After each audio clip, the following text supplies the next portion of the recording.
Well, the omnipresence of the mobile means that payphones are slowly disappearing from our streets. BT is getting rid of the ones that aren't used much and those that don't make a profit. 39,000 have been lost in the last 8 years, and only 12,500 iconic red phone boxes are left. But hundreds of communities around the country are giving those distinctive call boxes a new lease of life. They may no longer house a phone, but they've become local shops, places to get information, and even somewhere you can get hold of emergency medical treatment. The latest people to adopt their call box are the villagers of Marton-cum-Grafton in North Yorkshire. Well, in nearby Settle, villagers have breathed new life into their call box by turning it into an art gallery, which they say is probably the smallest gallery in the world. And it's about to welcome a big star. Queen guitarist Brian May is collaborating with the Gallery on the Green to display a collection of Victorian stereoscopic images. Well, earlier I gave him a call to find out what stereoscopic images are and why he chose this particular venue. Well, anyone who's been to see Avatar has a clue as to what stereoscopic images are. I mean, we're in a bit of a stereoscopic boom at the moment, I'm quite happy to say. And most of the movies you see these days seem to be available in 3D. But this goes right back to the 1850s, which is the dawn of photography, more or less, to the common man. I mean, the concept was invented a few years earlier, but really photography starts in the 1850s, and stereoscopy was already a known quantity and was very, very popular for a while. It was hugely, they were like pop record stereo cards in the 1850s. So these images are from that time, from the very first boom in stereoscopic photography. And they focus specifically, don't they, on one man, T.R. Williams. Tell us a bit about him. Yes, T.R. Williams was really a master of the art very, very early on, a supreme technician, scientist, but also a wonderful artist.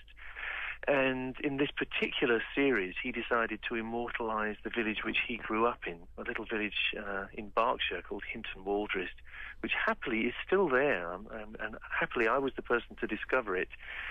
So we went there and were able to find a lot of the features which you can see in these stereoscopic pictures from 150 years ago. It's a beautiful village, and he was immortalising not just a village, but a whole way of life and a way of thinking. It's a very profound little documentary, really, that he's made, about 60 stereo cards, each with a verse on the back, with his thoughts on, well, village life and life in general and spirituality and nature, all the things which we still juggle in our heads these days. And there was a serious danger, was there, that these images would have been lost for good?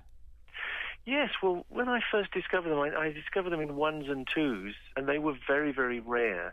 I've been collecting stereo cards for about 40 years now, and it's only very occasionally you come across one of these beautiful cards called Scenes in Our Village. And I was intrigued. I wondered what they were, and nobody could tell me. There was no collection of them in existence. And so I sort of set out on a kind of pilgrimage, I suppose, to find them all. And eventually I did find them all. So for the first time, they are in a book altogether, and they're actually viewable the way they were meant to be. You mentioned the book. There is going to be this chance for people in Settle in North Yorkshire to see these images in the Gallery on the Green, which is this extraordinary, I think it claims to be the smallest gallery in the country because it is just a BT phone box. There's something... It is indeed. It's an intriguing concept, isn't it? And of course it fits us really well because it's a very intimate experience, stereo. Normally, I mean, it's not true of movies, but the Victorian stereoscopic experience was you just sit there with your little viewer and it's like a little peep show, a very one-to-one kind of thing. So that's exactly what you'll get in the phone box. You'll be in there on your own, just with the images and the viewer, and hopefully a little bit of a commentary, which we're trying to put together. We're trying to conquer the technical problems of doing that, especially in a phone box which has no power. But that's the idea. You'll be alone with your 3D images. And there's going to be room for all the images in there, is there, around the edge of the box? No, you'll have to leave some out, presumably. We'll just do a selection. Otherwise, people would have to be in there all day, and that's probably not very practical.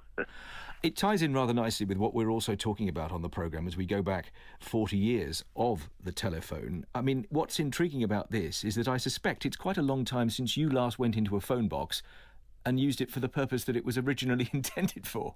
I know. I often talk about this. It's amazing. You can't imagine a world without mobile phones now, can you?